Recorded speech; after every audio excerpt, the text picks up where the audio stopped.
નમસ્કાર, BBN news ચેનલમાં આપનું સ્વાગત છે. હું છું કવિતા પંચાલ ને હવે જોઈએ આજના સમાચાર.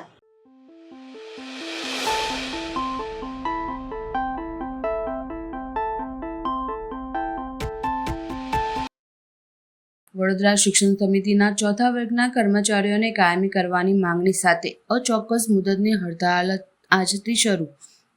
વડોદરા કોર્પોરેશન હસ્તકની નગર પ્રાથમિક શિક્ષણ સમિતિ ચોથા વર્ગની કર્મચારી સંઘ દ્વારા 570 કર્મચારી કાયમી કરવા માંગણીનો ઉકેલ લાવવા તથા તારીખ 4 સુધીનો અલ્ટિમેટ આપ્યું હતું, પરંતુ કોઈ નિવેડો નહીં આવતા આજથી તારીખ 5થી અચોક્કસ મુદતની હડતાળ શરૂ કરવામાં આવી છે. શિક્ષણ સમિતિની દાંડિયા બજાર સ્થિત મુખ્ય ઓફિસ ખાતે સંઘના નેજા હેઠળ હડતાળના મંડાણ કરવામાં આવ્યા હતા. સંઘના પ્રમુખ નિલેશભાઈના જણાવ્યા મુજબ 1992માં 570 કર્મચારીઓ હતા જેઓને કાયમી કરવામાં આવ્યા નથી.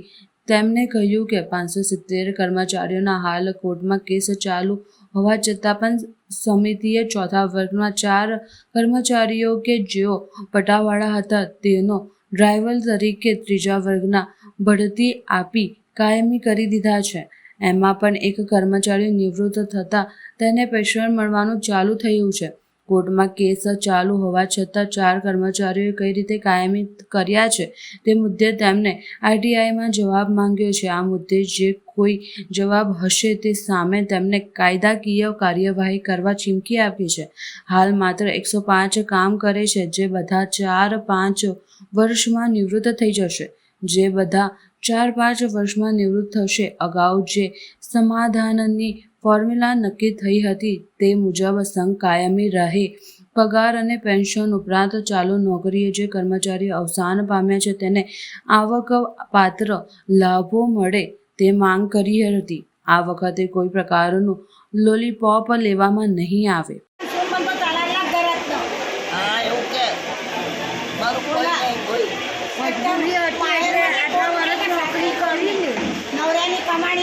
માંગ તો અમારી પુરાણી છે કે 33 વર્ષથી જે કાયમી નથી કરતા તો અમને કાયમી કરે, અને આ વખતે અમારી હડતાલ એવી રહેશે કે જ્યાં સુધી કાયમી નહીં કરે ત્યાં સુધી ઊભા નથી થવાના. આ વખતે જે જૂના પ્રશ્નો છે એ તો સાથે સાથે બીજું એક અમે નવું લઈને આવ્યા છે કે 570 કર્મચારી એનો કેસ ગુજરાત હાઈકોર્ટમાં અત્યારે ચાલે છે. એમાંથી 4 કર્મચારીને કોર્પોરેશન અને શિક્ષણ સમિતિની મિલીભગતથી એ લોકોને કાયમી કરવામાં આવ્યા. સાથે સાથે તેમને ડ્રાઈવર તરીકે ત્રીજા વર્ગ તરીકે બઢતી આપવામાં આવી. એમાંના એક કર્મચારી નિવૃત્ત થઈ ગયા, એને પેન્શન આપવામાં આવે છે. તો અમારી માંગણી એટલી જ છે કે એ લોકોને જે આધારે કાયમ કર્યા પેન્શન આપો એ રીતે 570 કર્મચારીને લાભ મળવો જોઈએ. અને જો એ લાભ નહીં મળે તો મેં આરટીઆઈ કરી છે. આરટીઆઈમાં જે જવાબ આવશે એમાં જે અધિકારી હશે, પદાધિકારી હશે એની સામે અમે લોકો કાયદેસરની કાર્યવાહી કરવાના છે. આ વખતે લોલીપોપ લેવામાં નહીં આવે.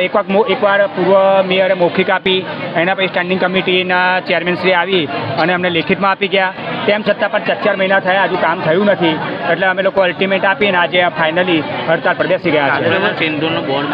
ઓપરેશન સિંધુનું બોર્ડ એટલા માટે માર્યું છે કે જે હુમલો થયેલો અને એમાં જે નિર્દોષો મરી ગયા એમને એક તો શ્રદ્ધાંજલિ, ત્યારબાદ જે ઓપરેશન સિંદૂર થયું એમાં જે આપણા ભારતીય સેનાએ જે પ્રમાણે જવાબ આપ્યો એને અમારે સલામ છે. એને લઈને અમે એક બોર્ડ માર્યું છે. શું નામ? નિલેશ રાજ, ચોથા વર્ગ સંઘ પ્રમુખ.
ડભોઈ તાલુકાના નર્મદા કિનારે સ્થિત તીર્થક્ષેત્ર ચાનોદ ખાતે પૂર વ્યવસ્થાપન અંગે મોકડ્રીલ યોજાઈ.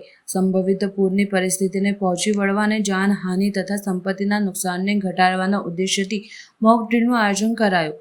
વડોદરા જિલ્લાના તીર્થક્ષેત્ર ચાનોદ ખાતે સંભવિત પૂરની પરિસ્થિતિઓને પહોંચી વળવા તેમજ જાનહાનિ અને સંપત્તિના નુકસાનને ઘટાડવાના ઉદ્દેશ્યથી મોક ડ્રીલનું આયોજન કરવામાં આવ્યું હતું. આ મોક ડ્રીલનો મુખ્ય હેતુ ચોમાસા દરમિયાન પૂરની સ્થિતિમાં વિવિધ વિભાગો વચ્ચે સંકલન અને પ્રતિભાવ ક્ષમતાનું પરીક્ષણ કરવાનું હતું. આ કરતાઓમાં બચાવ કામગીરી, ઇમરજન્સી મેડિકલ સહાય પૂરી પાડવા અને અસરગ્રસ્તોને સુરક્ષિત સ્થાનોએ ખસેડવા સહિતની કામગીરીનો સમાવેશ કરવામાં આવ્યો હતો. એનડીઆરએફની ટીમે તેમની વિશેષતા અને આધુનિક સાધનોને ઉપયોગ કરી બચાવ કામગીરીનું નિદર્શન કર્યું હતું. જ્યારે પોલીસ વિભાગે કાયદો અને વ્યવસ્થા જાળવવા માટે અને રાહત પ્રયાસોને સુવિધા આપવા માટે મહત્વપૂર્ણની ભૂમિકા ભજવી હતી. આરોગ્ય વિભાગની ટીમો તબીબી સહાય પૂરી પાડવા અને કોઈપણ કટોકટીનો સામનો કરવા માટે સજ્જ હતી. સ્થાનિક તરવૈયાઓને તેમના અનુભવ અને જ્ઞાનનો ઉપયોગ કરી બચાવ કામગીરીમાં અમૂલ્ય યોગદાન આપ્યું હતું. આ મોકડ્રીલ તાલુકા વહીવટી તંત્ર, એનડીઆરએફ, પોલીસ વિભાગ, આરોગ્ય વિભાગ અને સ્થાનિક તરવૈયાઓ સહિત વિવિધ એમરજન્સીઓ અને સ્થાનિક સમુદાયો વચ્ચે સંકલન થકી યોજવામાં આવ્યું હતું.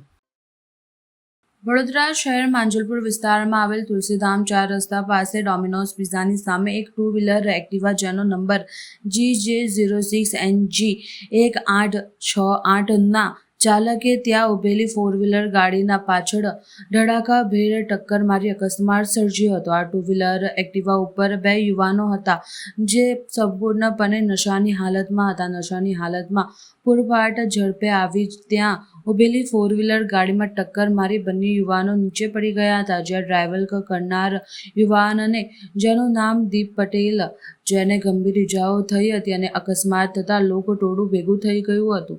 તેમાંથી એક જાગૃત નાગરિકે 108 ઇમરજન્સી નંબર પર ફોન કર્યો હતો. 108 તાત્કાલિક ઘટના સ્થળે પહોંચી ગઈ હતી અને દીપ પટેલને સારવાર અર્થે એસએસજી હોસ્પિટલ લઈ ગઈ હતી. પરંતુ નશાની હાલતમાં હોય દીપ પટેલ સારવાર દરમિયાન ત્યાંથી ફરાર થઈ ગયો હતો. આ ઘટના પાછળ બેસેલ અન્ય યુવાનને, જેનું નામ જય પટેલ, જે પોતાની ઓળખ મારા પિતા ડીવાયએસપી છે એવું કહી રહ્યો છે તથા પત્રકાર અને લોકટોળા સાથે ગાળાગાળી કરી તમારીથી થાય એ કરી લેજો અને વિડીયો ઉતારતા માટે રોકી રહ્યો હતો. ઘટનાની જાણ માંજલપુર પોલીસ સ્ટેશને અને માંજલપુર પોલીસને થતાં PIR વાન ઘટના સ્થળે પહોંચી ગઈ હતી. પરંતુ આ યુવાને પોતાની ઓળખ ડીવાયએસપીના પુત્ર તરીકે આપતા આ બંને PCRમાં આવેલ માંજલપુર પોલીસ સ્ટેશનના જવાનો દ્વારા કોઈપણ પ્રકારની પૂછપરછ કર્યા વગર કે કોઈપણ પ્રકારની કાર્યવાહી કર્યા વગર યુવાનને પકડ્યા વગર ત્યાંથી જતા રહ્યા હતા. ત્યારબાદ થોડાક સમય બાદ ફરી માંજલપુર પોલીસ સ્ટેશનની એક બીજી PCR વાન આવી અને યુવાનની ધરપકડ કરી માંજલપુર પોલીસ સ્ટેશન ખાતે લઈ જઈ આગળની કાર્યવાહી હાથ ધરવામાં આવી હતી. સારવાર દરમિયાન એસએસજી હોસ્પિટલથી ફરાર થઈ ગયેલ દીપ પટેલ પણ શોધવાના ચક્રો ગતિમાન કરવામાં આવ્યા છે. એસપી જય પટેલ મકરપુરા. તું કેટલો દારૂ પીધેલો છે? તમે દારૂ કેટલો દારૂ પીધેલો છે? તમારથી થાય કરી લેજો. તું દારૂ પીધેલો પીધેલો છે, તમારી થાય કરી લેજો. હે? તમારથી નામ શું થાય છે? કરી તારું બી જે બી નામ હોય, તારું શું નામ છે? અહીંયા જુઓ ભાઈ, તમારી જે હા. થાય કરી લેજો. હા. નયનભાઈ, હું તો આમ ના તારું નામ શું છે? વાતાવરણના વર્તમાન અનુભવોના આધારે આપણે બધા એક જ જે વૃક્ષો અને છોડવાઓ જગન જીવનનો પોતે કોઈપણ ઋતુઓમાં અડીખમ ઊભા રહી ઓક્સિજન પૂરું પાડે છે તે આપણને પર્યાવરણ દિવસ નિમિત્તે 5/6/2025ના ગુરુવારે સવારે 8:30 કલાકે સિવિલ ડિફેન્સ મકરપુરા ડિવિઝન તરફથી GIDC શમશાન ખાતે વૃક્ષારોપણ કાર્યક્રમ રાખેલ હતો. 10 થી 15 વૃક્ષોનું રોપણ કરેલ છે. મકરપુરા ડિવિઝનના દરેક માનદ સેવક આવીને આ પ્રોગ્રામને સફળ બનાવેલ છે. વિશ્વ પર્યાવરણ દિવસના અનુલક્ષીને આજે અમે અહીં મકરપુરા તુલસીધામમાં વૃક્ષારોપણનું આયોજન રાખ્યું છે. સિવિલ ડિફેન્સની ટીમ સાથે Makarpura division warden Jitendra sir.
Nandesari જીઆઈડીસીમાં આવેલ પીએબી ઓર્ગેનિક કંપનીમાં આગ લાગી. વડોદરાની નંદેસરી ઔદ્યોગિક વસાહતમાં આવેલ પીએબી નામની કંપનીમાં અચાનક આગનો બનાવ.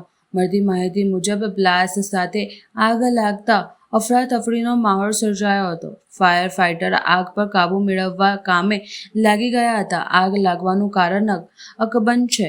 કોઈ જાનહાનિ થઈ નથી કે તે પણ હજુ સ્પષ્ટપણે નથી ખબર. આજ રોજ સવારમાં અમારે કંપની, હું સોડિયમ મેટલમાં છું એટલે કલ્પસૂત્ર કેમિકલમાં, અને એ કલ્પસૂત્ર કેમિકલ અમે બહાર 10 વાગ્યાની આસપાસ હતા અને એક ધુમાડાની ખબર પડી એટલે, અને ટેલિફોનિક પણ ખબર પડી કે ભાઈ કોઈક જગ્યાએ આગ લાગી છે. પછી એકચ્યુઅલ ખબર પડી કે પીએબીમાં આગ લાગી છે. તો પીએબીમાં અમે અમારી ટીમ સાથે કાર્યરત થઈ ગયા. એ સાથે સાથે દીપક નાઇટ્રાઇટ, થામસન, પાનોલ ઇન્ટરમીડિયેટ, આ બધી ઇન્ડસ્ટ્રીના સેફ્ટી ઓફિસર વિથ ફાયરમેન સાથે આ લોકોએ બધી એટલી જહેમતથી આ અત્યારની સ્થિતિમાં અત્યારે 11:30 વચ્ચે લગભગ 80% આસપાસ આગને કાબૂમાં લેવામાં આવી એવું લાગી રહ્યું છે. હવે આગળ તો હજુ આગ તો ચાલુ જ છે, પણ જે પહેલાં રુદ્ર સ્વરૂપ ધારણ કર્યું હતું એ અત્યારે હાલની સ્થિતિમાં ઘણું બધું કંટ્રોલમાં છે.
માંજલપુર વિધાનસભા વિસ્તારમાં આવેલ અર્બન હેલ્થ સેન્ટર પર આમ આદમી પાર્ટીની અચાનક મુલાકાત. ડોક્ટર હંમેશા મોડા આવે છે. દર્દીઓની લાંબી લાઈનો છતાં માત્ર 10 મિનિટમાં 15 દર્દીઓની સારવાર કરાઈ. આમ આદમી પાર્ટીનો આક્ષેપ. માંજલપુર વિધાનસભાના અર્બન હેલ્થ સેન્ટર પર આજે આમ આદમી પાર્ટી દ્વારા અચાનક મુલાકાત લેવામાં આવી હતી. મુલાકાત દરમિયાન જાણવા મળ્યું કે ઓપીડી માટે રૂમ નંબર 14 પર સવારે 11 થી 12 વાગ્યા સુધીનો સમય ફાળવવામાં આવ્યો હતો, જ્યાં દર્દીઓની લાંબી લાઈનો જોવા મળી હતી. પરંતુ વિઝિટિંગ ડોક્ટર હંમેશા મોડા આવતા હોવાના ફરિયાદો વચ્ચે આજે પણ આ જ સ્થિતિ જોવા મળી હતી. સ્થળ પર હાજર અન્ય અધિકારીઓને પૂછપરછ કરતા જાણવા મળ્યું હતું કે જવાબ સ્પષ્ટ મળ્યો ન હતો. વારંવાર રજૂઆતો કરવા છતાં પણ સેવાઓ સમયસર સુધી શરૂ કરવામાં આવતી નથી. ડૉક્ટર માત્ર 10 મિનિટમાં લગભગ 15 દર્દીઓની સારવાર કરી હતી, જેના કારણે સારવારની ગુણવત્તા અંગે પણ ગંભીર પ્રશ્નો ઉઠ્યા હતા. આમ આદમી પાર્ટી હવે આ મુદ્દે વડોદરા શહેર ચીફ હેડ ઓફિસ લેખિતમાં રજૂઆત કરશે અને જવાબો દાખલ કરવામાં આવશે તેવી કાર્યવાહી કરવાની માંગ કરી છે. નમસ્કાર, જય હિન્દ. હું વિનય ચૌહાણ. આજરોજ અમે માંજલપુર ખાતે સરસ્વતી કોમ્પ્લેક્સ પાસે આવેલું અર્બન સિટી સેન્ટરમાં જે છે અર્બન હેલ્થ સેન્ટરની અંદર સરપ્રાઇઝ મુલાકાત લીધી. ત્યાં અમે દરેક વ્યક્તિઓને મળ્યા અને ત્યાંની જે પરેશાની હતી, એ લોકોની જે પ્રોબ્લેમ હતી, એ સાંભળવાની કોશિશ કરી. ત્યાં જતાં ખબર પડી કે એક કન્સલ્ટન્ટ જે છે, ડૉક્ટર છે, કન્સલ્ટિંગ ડૉક્ટર છે, એ 11 થી 12 એમનો મળવાનો સમય છે. એ સમય દરમિયાન એ લોકો ક્યારેય ટાઈમ પર આવતા નથી અને ત્યાં જઈને ચોક્કસ રીતે જોયું તો 11:30 વાગી ગયા હતા, તો પણ એ વ્યક્તિ ત્યાં, એ ડૉક્ટર હાજર ન હતા. તો અમે એમના ઉપરી અધિકારીઓને પૂછતાછ કરતાં ખબર પડી કે એ કન્સલ્ટિંગ ડૉક્ટર છે અને રસ્તામાં છે. આ રીતે વાત કર્યું તો અમે એમને કોલ કરીને અર્જન્ટલી બોલાવ્યા અને એમની પાસેથી જવાબો માંગે, પરંતુ એમની પાસે કોઈ પણ જાતનો જવાબ ન હતો. આમ આદમી પાર્ટી આવા જ કામો કરવા માટે બનેલી છે અને આમ આદમી પાર્ટી હંમેશા લોકોની વાત સાંભળવાની માટે બનેલી છે. અમે જ્યારે ત્યાં લોકોની વચ્ચે ગયા તો લોકોના જે પરેશાનીઓ હતી, તકલીફો હતી, એ સાંભળવા માટે કોઈ ઊભું નથી. અને અમે જ્યારે ગયા ત્યારે ત્યારના લોકોને હવે પેટમાં તેલ લડાયું, એમને પેટમાં દુખવા લાગ્યું અને કહે છે કે તમે કોણ છો, તમે કોણ હોવ છો આ બધી વસ્તુ પૂછવા માટે. આ તે વસ્તુ આરોગ્ય અધિકારીને રજૂઆત કરો, આ તે કરો. પણ અમને એમને સમજાવી દીધો છે સારી રીતે કે આમ આદમી પાર્ટી જ્યાં પણ હશે અને જ્યાં પણ તકલીફ હશે ત્યાં આમ આદમી પાર્ટી પહોંચશે અને તમારા જેવા અધિકારીઓ પાસેથી કામ લેવાનું જાણે છે. અને જેવી રીતે અમે ત્યાં પહોંચ્યા તો બધા જ ડૉક્ટર છે એ એમના કામ પર લાગી ગયા ફરીથી. અને જે કન્સલ્ટન્ટ આવ્યો હતો એ કન્સલ્ટન્ટ ડૉક્ટર લેડી હતા. એ લેડી ડૉક્ટર આવીને ફક્ત 10 મિનિટની અંદર 15 પેશન્ટને તપાસી લીધા. મને નથી ખબર આ કેવી રીતે તપાસ થાય છે, શું રીતે કરે છે. આની રજૂઆત અમે આવતીકાલે કલેક્ટર સાહેબને અને કમિશનર સાહેબને કરવાના છે અને ચીફ આરોગ્ય અધિકારી જે છે એમને કરવાના છીએ આવેદન થ્રુ. આવા જ આમ આદમી પાર્ટી હંમેશા કામ કરતા રહેશે અને હવે અમારી સરપ્રાઇઝ વિઝિટો મામલતદારની ત્યાં, કોઈ પણ સરકારી કચેરી છે એમાં કોઈ પણ ક્યારે પણ થઈ જાય તો હું વોર્ન કરવા માંગુ છું આ બધા અધિકારીઓને, તમારા કામે લાગી જજો. આમ આદમી પાર્ટી તમને શાંતિથી આ કામો કરવા માટે મજબૂર કરશે અને કરવું જ પડશે. જય હિન્દ, જય ભારત.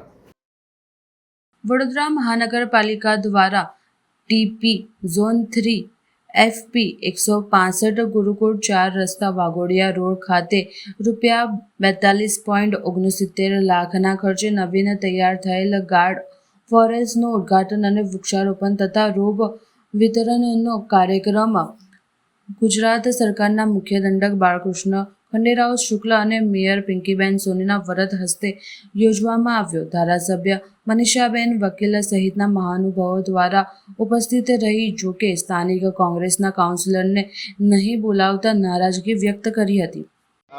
આજે કાર્યક્રમ અમે જે કરી રહ્યા છે એક પેડ માં કે નામ 2.0, જેના અંતર્ગત વડોદરા સિટી અને વુડામાં અમે 2 મિલિયન ટ્રીઝ 20 લાખ ઝાડ વાવેતર કરવાનું નક્કી કર્યું છે. એમાં રોપા વિતરણ દરેક વોર્ડ વાઇઝ પણ કરવાના છે. પાર્ક્સ એન્ડ ગાર્ડન્સ ડિપાર્ટમેન્ટ દ્વારા પણ કરવામાં આવે છે.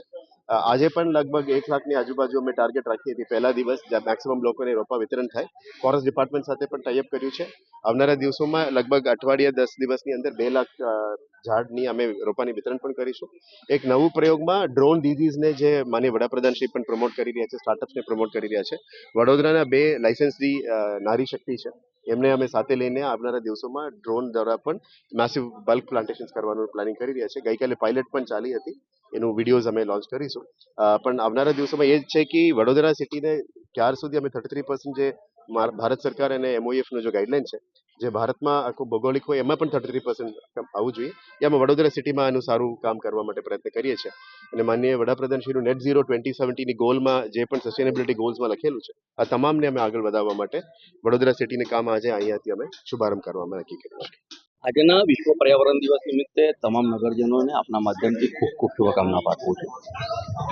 ભારતીય સંસ્કૃતિમાં તો વેદકાલીન સમયથી જ ધરતી માતાને એને એક આદરનું સ્થાન, માતાનું સ્વરૂપ અને તેનું શોધન કરવા માટે, તેની જાળવણી કરવા માટેનો સંદેશ વેદોએ પણ આપણાને આપેલો છે. આપણે જ્યારે સવારે ઉઠીએ છીએ ત્યારે આપણે જે વાત મૂકીએ છીએ ધરતી માતાના પગે પડીને, સમુદ્ર વસને દેવી પર્વતસ્તન મંડલે વિષ્ણુ પત્ની નમસ્તુભ્યમ પાદ સ્પર્શમ સમસ્તમે, કે માતા તને હું મારો પગ લગાડું છું તે બદલ તું મને માફ કરજે. આ આપણી ભારતીય સંસ્કૃતિ છે અને એ સંસ્કૃતિના મૂળભૂત સિદ્ધાંતોને આખા વિશ્વએ 1972માં જ્યારે સ્વીકાર્યું અને 5 જૂન 1972ના રોજ વિશ્વ પર્યાવરણ દિવસ તરીકે આયોજન કરવામાં આવ્યું અને દર વર્ષે આ દિવસે પર્યાવરણની જાળવણીના નવા સંકલ્પ લેવામાં આવે છે. આ વખતે પણ વિશ્વ પર્યાવરણ દિવસ 2025નો જે સંકલ્પ છે તે પ્લાસ્ટિકનો, એટલે કે સિંગલ યુઝ પ્લાસ્ટિકનો નાશ કરવો, આ તેનો સંકલ્પ છે અને તેનાથી તેનું પ્રદૂષણ ઘટાડવા માટે આખું વિશ્વ જ્યારે એના માટે સમર્પિત છે.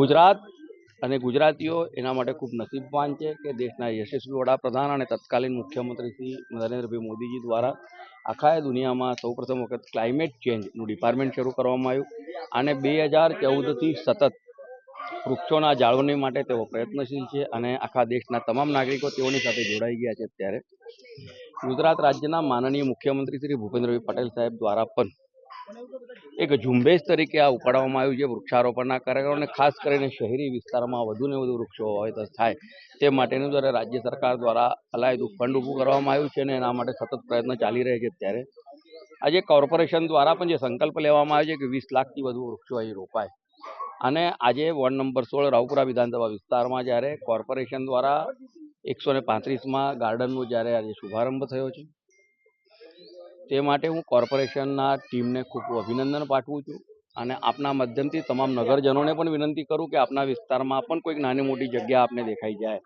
જ્યાં આપણે વૃક્ષારોપણ કરી શકીએ છીએ, તો કોર્પોરેશન દ્વારા 19 વોર્ડમાં વૃક્ષોના રોપાઓનું વિનામૂલ્યે વિતરણ કરવામાં આવે છે. આપના વિસ્તારમાં રહેતા કોઈ પણ સામાજિક કાર્યકર્તા, અમારા પ્રતિનિધિ કે કોઈ પણ કાર્યકર્તાને તમે વાત કરશો, મીડિયાના મિત્રોને વાત કરશો, તો કોર્પોરેશન દ્વારા આપવામાં આવતા છોડ આપના પાસે પહોંચાડવામાં આવશે અને તેનું જતન કરવામાં પણ આપણે મદદ કરવામાં આવશે. અમે સ્વખર્ચે બધું JCBને લાવીને ખર્ચો કરીને આ બધી સફાઈ કરાવી, પછી છેલ્લા અહીંયાથી આ ગાર્ડનનું આજે ખાતમુહૂર્ત કરવામાં આવે છે, વૃક્ષારોપણ કરવામાં આવે છે, તો અમને છેલ્લા સ્થાન પર મોકલે છે. જ્યારે એ લોકો પાછળથી આજે જોવા આવે છે, અહીંયા આજે વૃક્ષારોપણ છે ત્યારે અહીંયા આવે છે.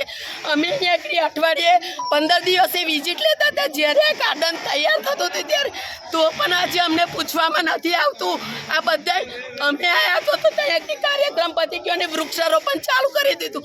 આવું ના હોય, વિરોધ પક્ષમાં છે, વિરોધ પક્ષની રાહ જોવાની હોય કે કોણ આવે છે કોણ નથી આવતું એ જોવાનું હોય, એમની રાહ જોઈ અને કાર્યક્રમ ચાલુ કરવાનો હોય. દર વખતે આવું ને આવું કરે છે. જ્યારે પણ 16 નંબર વોર્ડમાં કાર્યક્રમ હોય અમે વહેલા આવીને ઊભા રહે તો એ લોકો કલાક લેટ આવે. જ્યારે અમે 5-10 મિનિટ લેટ થઈએ તો એ લોકો પ્રોગ્રામ ચાલુ કરી દે છે. આ વિસ્તારના લોકોને પૂછો કે આ ગાર્ડનમાં વિઝિટ કોણ લેતું હતું તો તમને લોકોને ખબર પડશે કે આ ગાર્ડન કોના થકી થયું છે અને કોના લીધે થયું છે. તો આજે અમને છેલ્લા સ્થાન પર અમને આજે પૂછવામાં નથી આવતું. બધા વોર્ડના કાઉન્સિલરશ્રીઓ આવ્યા છે, આગળ આવીને ઊભા થઈ છે.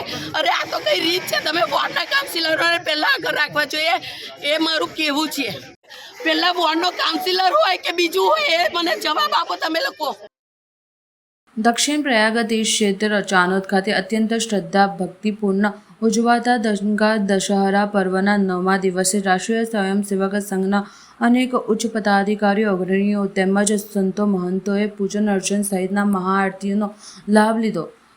સનાતન હિન્દુ ધર્મમાં ઉજવતા પ્રત્યેક તહેવારોમાં પૌરાણિક પરંપરા સાથે સવિશેષ ધાર્મિક મહાત્મ્ય સંકળાયેલું હોય છે.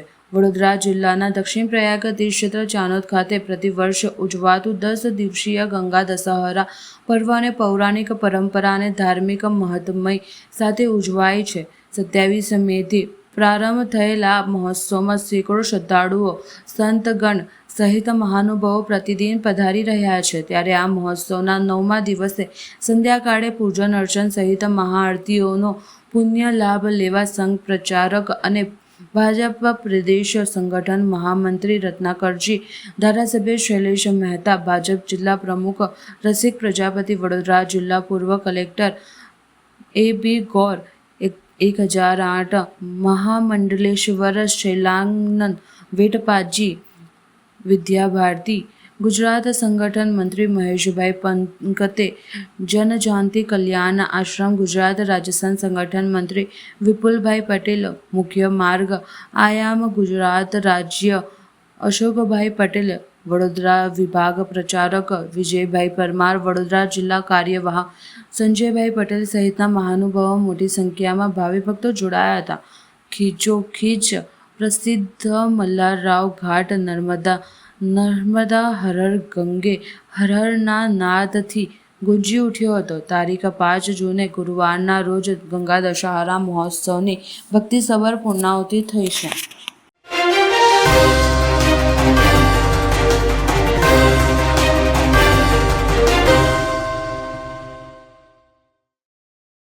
ભારતીય પ્લેબેક ગાયિકા અનુરાધા પૌંડવાલે કરનાળીના પ્રસિદ્ધ શ્રી કુબેર ભંડારી મહાદેવ ખાતે પહોંચી પૂજન અર્ચનનો લાભ લીધો. આજે ગંગા દશહરા પર્વની પૂર્ણાહુતિ આરતીમાં કરનાળીના સોમનાથ ઘાટે હાજર રહેશે.